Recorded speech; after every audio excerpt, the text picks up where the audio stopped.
Police खातं जे आहे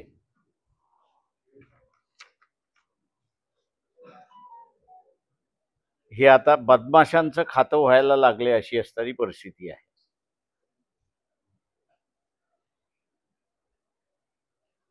बीड जिल्ह्यामधल्या एका महिला डॉक्टर ज्या फलटणमध्ये साताऱ्यामध्ये होत्या, त्यांच्या संदर्भामध्ये जी परिस्थिती झाली की त्यांना आत्महत्या करण्याच्या इथपर्यंत नेऊन पोहोचवलं.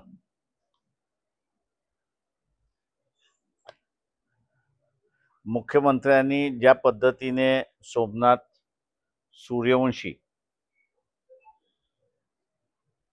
सभागृहामध्ये खोटी माहिती दिली आणि कुठल्याही विरोधी पक्षाने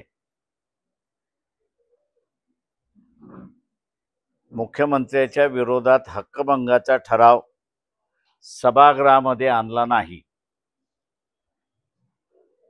त्याच पद्धतीने जी काही माहिती आमच्याकडे आली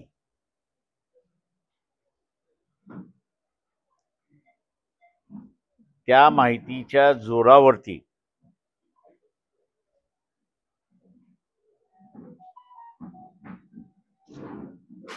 पीए जे आहेत खासदारांचे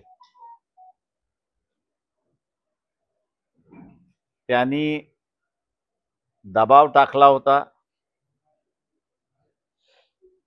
आणि आपण बघत असाल की मुख्यमंत्र्यांनी पुन्हा त्या खासदारांना क्लीन चिट देऊन टाकली अशी परिस्थिती आहे.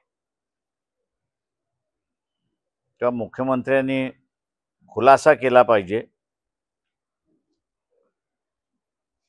की खासदाराच्या पीएने फोन केला होता की नव्हता